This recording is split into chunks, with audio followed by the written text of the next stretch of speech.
Hi, today's good person to know is Oliver Heath. He's founder of Heath Design, is a designer, writer and a TV presenter who gave a talk on biophilic design and how it can improve our productivity, creativity and well-being.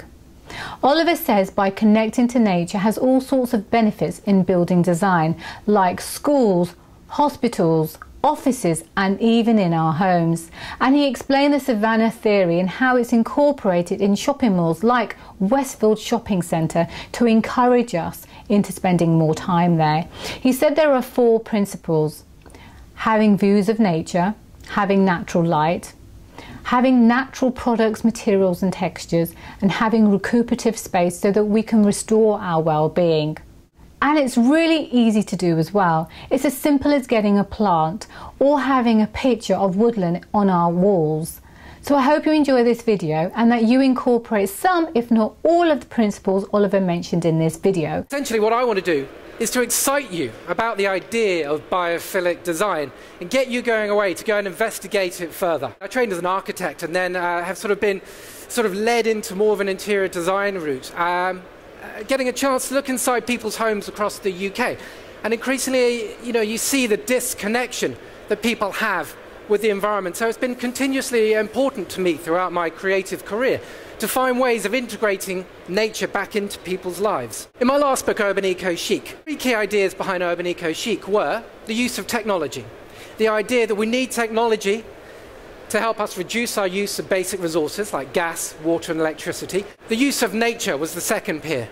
And the idea that if we use natural materials, they could be locally sourced. And lastly, the idea that we should be reusing and recycling and upcycling pieces of furniture and even using vintage pieces.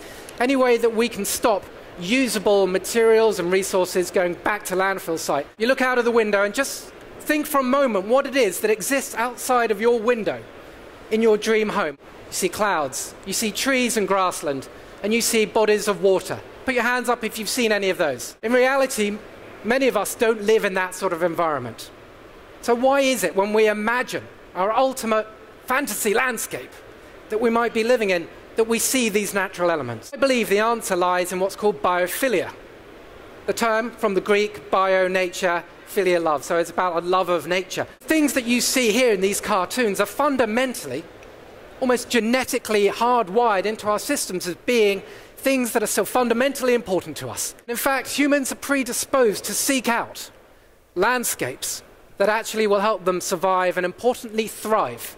Now there's something called the savannah theory, which is nicely demonstrated by this image, which basically looks at the idea that these are landscapes that we're seeing here, landscapes that we would instantly recognize as being ones that would help us survive and importantly thrive, because they contain everything within them that we still need. The idea is that we're looking at sky and clouds, so not lots of natural light. We're looking out over vast, open, unthreatening landscapes, so we can see our prey. We can also see potential predators. We can see bodies of water. We can see trees, and importantly, we're looking at it from an elevated position. So we have safety and security, and behind us, we have a nice, safe, warm, secure cave. Very interesting when you look at this image of Westfield Shopping Centre and you see the direct connection with savannah theory. So you look up at the sky and you can see clouds and light pouring through. You can see tree-like structures within the structure of the roofscape. You're looking at it from an elevated position, so we're looking down onto food, watery patterns down there, and potential prey. There are 4 key principles to biophilic design. The first one is elevated views out onto nature. It's incredibly restorative and calming. So even if you have small spaces, there's value in those spaces by thinking about strengthening a connection to nature, particularly plants and landscape. The second principle is incorporating natural light. Natural light is absolutely fundamental to the health and well-being of the spaces that we live and work in. Natural light is absolutely fundamental, and it's for this reason. Our circadian rhythms are our body's mental, physical and behavioral activities throughout roughly a 24-25 hour period. Circadian rhythm actually governs the melatonin and serotonin in our body, so it affects our sleep-wake cycles. It affects our body's activity levels, hormone release, behavioral aspects, and all sorts of physical and physiological aspects to our body. The third principle is the integration of natural patterns, textures and materials, whether it's stone cladding, natural timber walling, using materials that age well like net leather, integrating plants into interior spaces such as offices and hospitals and schools. And if you can't integrate plants because there's no natural light, then we can mimic it with the likes of digital printing or even manufacturing processes like the interface carpet on the bottom right. And lastly, the fourth principle is physical, social and emotional needs throughout the day. And recuperative spaces, somewhere that you can step back and just get some recuperation space to improve your physical and mental well-being, to restore your cognitive functioning. Children can learn 20 to 25% faster when learning in natural light.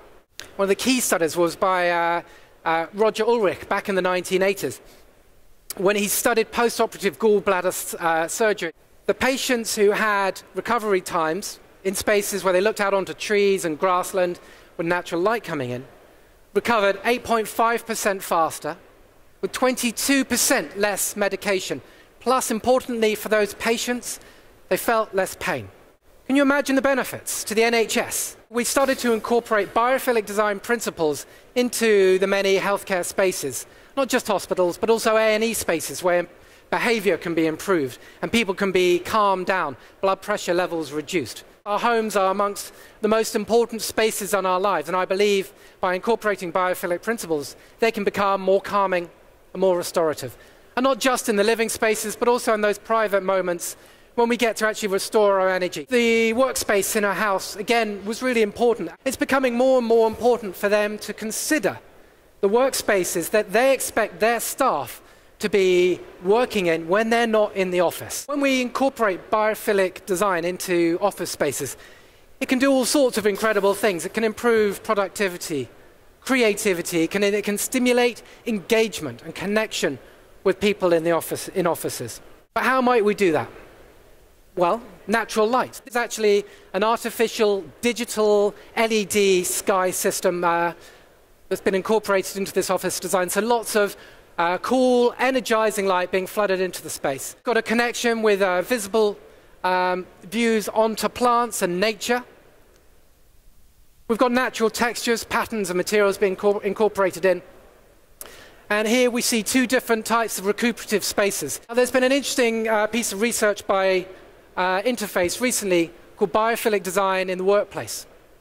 You can download it on the Human Spaces website. 63% of office workers now work in urban areas. So they have office spaces with a reduced connection to the natural environment. These figures are kind of shocking.